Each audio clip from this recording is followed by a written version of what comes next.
اعوذ باللہ من الشیطان الرجیم بسم اللہ الرحمن الرحیم اللہم صلی علی محمد وعلی آل محمد کما صلیت علی ابراہیم وعلی آل ابراہیم انکا حمید مجید اللہم بارک علی محمد وعلی آل محمد کما بارکت علی ابراہیم وعلی آل ابراہیم انکا حمید مجید۔ معزز سامعین، السلام علیکم ورحمۃ اللہ وبرکاتہ۔ معزز سامعین، آج میں آپ سے 30 شب قدر یعنی 25ویں شب کی عبادت اور اس کے کچھ خاص وظائف شیئر کروں گا۔ الحمدللہ آج رمضان المبارک کا آخری جمعۃ المبارک ہے۔ جمعۃ الوداع کے بھی کچھ خاص نوافل ہیں جن کے پڑھنے کے بے شمار فوائد ہیں۔ ان کا طریقہ کار بھی آپ سے شیئر کروں گا کہ کس طرح آپ نے ان نوافل کو پڑھنا ہے۔ یہ عشرہ بہت ہی فضیلت والا عشرہ ہے۔ اس عشرے کی طاق راتوں میں سے ایک رات ایسی ہے جو 1000 مہینوں سے بہتر ہے، اور یہ لیلۃ القدر کی رات ہے۔ اس رات کی عبادت بہت افضل ہے۔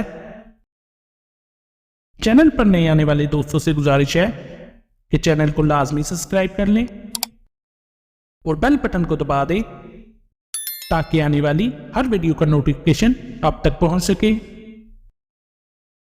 میری اسلامی بہنوں اور بھائیوں، 30 شب قدر کی عبادت کے کچھ خاص نوافل ہیں۔ ان کا طریقہ کار اچھی طرح سن لیں۔ کس طرح آپ نے ان نوافل کو پڑھنا ہے۔ 25ویں شب کو 4 رکعت نفل نماز 2 سلام سے پڑھیں۔ پہلی رکعت میں سورۃ فاتحہ کے بعد سورہ قدر 1 مرتبہ اور سورہ اخلاص کو 5 مرتبہ پڑھیں،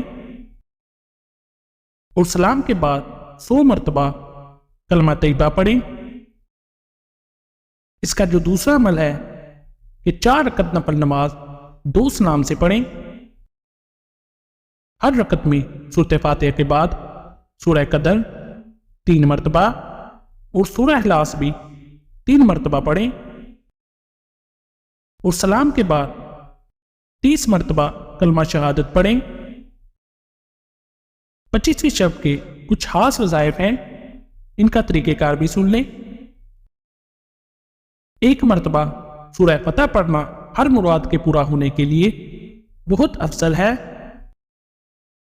اور اس کا جو دوسرا عمل ہے کہ 1 مرتبہ سورہ دخان پڑھنا قبر کے عذاب سے بچاتا ہے۔ حضور صلی اللہ علیہ وآلہ وسلم یہ سورت ہر رات کو پڑھا کرتے تھے۔ ان وظائف کو پڑھنے کے بعد آپ اللہ کی بارگاہ میں گر گڑا کر دعائیں مانگیں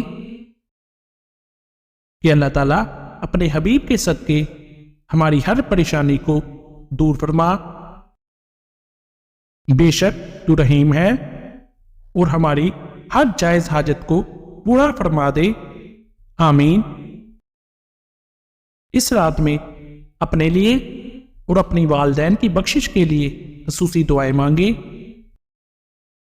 کہ اللہ تعالیٰ اس رات کے صدقے ہمیں بخش دے اور ہمارے گناہوں کو معاف فرما دے، آمین۔ میری اسلامی بہنوں اور بھائیوں، 25ویں روزے میں نماز فجر کے بعد آپ 100 کلمہ تمجید کو 40 مرتبہ پڑھیں۔ ایک دفعہ پھر سن لیں کہ فجر کی نماز کے بعد 100 کلمہ تمجید 40 مرتبہ پڑھیں۔ میری اسلامی بہنوں اور بھائیوں، جمعۃ الوداع کے یہ کچھ خاص نوافل ہیں، ان کا طریقہ کار بھی اچھی طرح سن لیں کہ کس طرح آپ نے ان نوافل کو پڑھنا ہے۔ آپ نے جمعے کی نماز کے بعد 2 رکعت نفل نماز پڑھنی ہے۔ پہلی رکعت میں سورۃ فاتحہ کے بعد سورہ زلزال 1 مرتبہ اور سورہ اخلاص کو